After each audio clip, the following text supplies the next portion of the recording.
ہاں بھائی، کوئی خاص بات نہیں، یہ تو ان کا روز کا معاملہ ہے، آئے دن کچھ نہ کچھ تو چلتا ہے، سر میں درد وغیرہ وغیرہ۔ بھائی جان طبیعت عاجز آ گئی ہے۔ ارے بھائی، وہ آپ کی والدہ ہے، وہ آپ کی امی ہے، امی اور ان کے بارے میں آپ کی طرح کی باتیں کر رہے ہیں۔ ماں باپ کی خدمت کرنے پر تو دونوں جہان کی کامیابی ہوئی مسئلہ ہے۔ ہمارے آقا دونوں جہان کے سردار صلی اللہ علیہ وسلم کا فرمان ہے، ایمان کے بندوں کی نیکی جنت ہے، اس لیے ہمیں اپنی خدمت سے جی نہیں چڑھانا چاہیے۔ ارے بھائی، ہمارے اوپر ان کے اس قدر احسانات ہیں جن کو شمار نہیں کیا جا سکتا۔ ارے میاں، ان کے کس چیز کے احسانات باقی ہے؟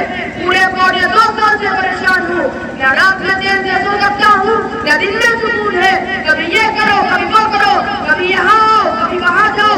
بھائی میں اس قدر پریشان ہوں کہ اگر تم میری جگہ ہوتے قسم خدا کی گھر چھوڑ دیتے۔ وعلیکم السلام ورحمۃ اللہ وبرکاتہ۔ کافی دیر سے ہماری بات چیت کی رہا تھا، معاف کرنا برداشت نہ ہو سکا تو درمیان میں حاضر ہو گیا ہوں، لیکن یہ تمہاری گفتگو سے ہمیں بہت تکلیف پہنچی ہے۔ آپ کو کیا تکلیف پہنچ گئی؟ آپ ذرا بولیے۔ ارے میاں، والدہ کے سلسلے میں جو آپ کی سوچ ہے وہ بالکل صحیح نہیں ہے۔ آپ بھی کیا صحیح نہیں ہے؟ آپ وضاحت تو کریں۔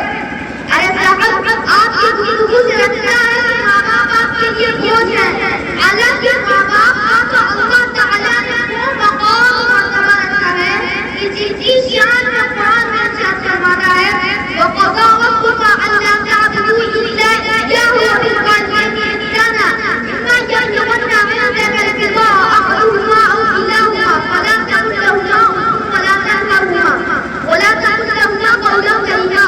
اور تیرے رب نے پروفٹ کیا کہ اگر اس کے سوا کسی کی عبادت کرنا اور اپنے والدین کے ساتھ حسن سلوک کیا کرو، اور اگر تیرے پاس ان میں سے ایک یا دونوں بڑھاپے کو پہنچ جائیں تو ان کو ہاتھ سے حرمت کرنا اور نہ ان سے چھڑکنا اور ان سے خوب ادب سے بات کرنا۔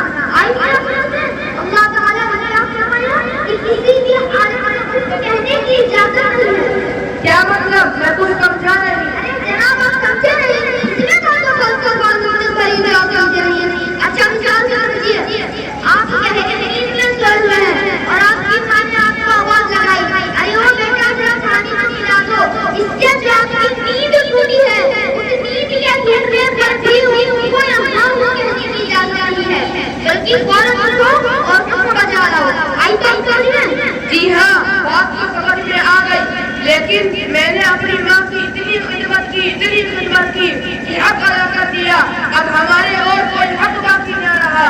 ارے میاں، یہ اور مسعود کی دال ذرا سوچ کر بولو، تم کہتے ہو کہ اپنی ماں کا حق ادا کر دیا، ارے تیرا ساری زندگی اور زندگی کا ایک اپنا خدمت میں لگا دو گے، حق تو بہت دور کی بات ہے، حق کی خوبی نہیں ادا کر سکتے۔ کیوں بھائی، کیسے ادا نہیں کر سکتے؟ اچھا تو ذرا سنیے، حضور پاک صلی اللہ علیہ وسلم کے پاس ایک نوجوان آ کر عرض کرتا ہے، اے اللہ کے رسول صلی اللہ علیہ وسلم، میری والدہ بہت بوڑھی اور کمزور، اے اللہ کے رسول صلی اللہ علیہ وسلم، میں ایک سوال پوچھنا چاہتا ہوں، اجازت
اللہ آپ دونوں کو جزائے خیر دے، دونوں جہان میں کامیابی سے ہمکنار فرمائے۔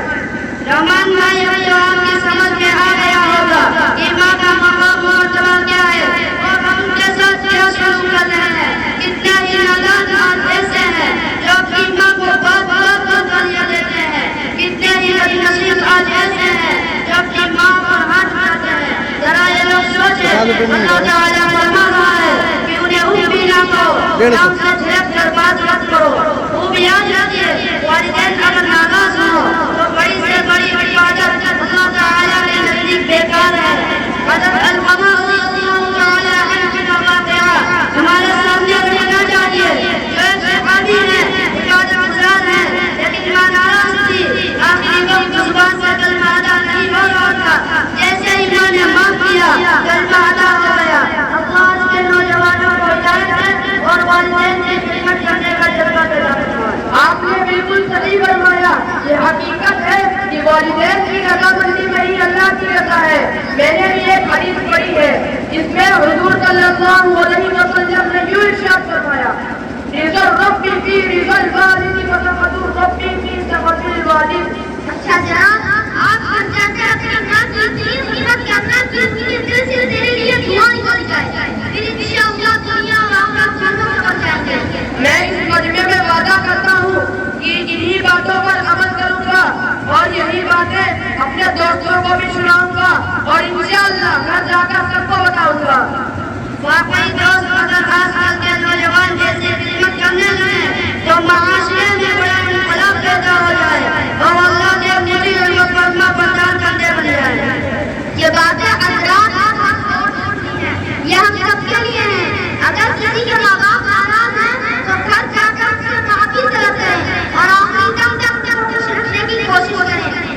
سلوک ایسا کرو کسی کے لیے دعائیں ماں باپ کے دلوں سے، سلوک ایسا کرو کسی کے لیے دعائیں ماں باپ کے دلوں سے، بغیر ماں باپ کی دعا کے کسی کو جنت نہیں ملے گی۔ ضعیف ماں باپ کا نہیں ہے بقول، کوئی بھی جن گھروں میں ضعیف ماں باپ کا نہیں ہے بقول، کوئی بھی جن گھروں میں وہاں پہ سب کچھ ملے گا لیکن خدا کی رحمت نہیں ملے گی۔ اچھا بھائی، آپ دونوں کا بہت شکریہ کہ آپ دونوں نے مجھ کو والدین کے حقوق بتا کر اللہ تعالیٰ کی ناراضگی سے بچا لیا، ورنہ میری دنیا اور آخرت دونوں تباہ ہو جاتی۔ اللہ آپ دونوں کو جزائے خیر دے، دونوں جہان میں کامیابی سے ہمکنار فرمائے، آمین۔ اچھا پھر ملاقات ہوگی انشاءاللہ۔ السلام علیکم۔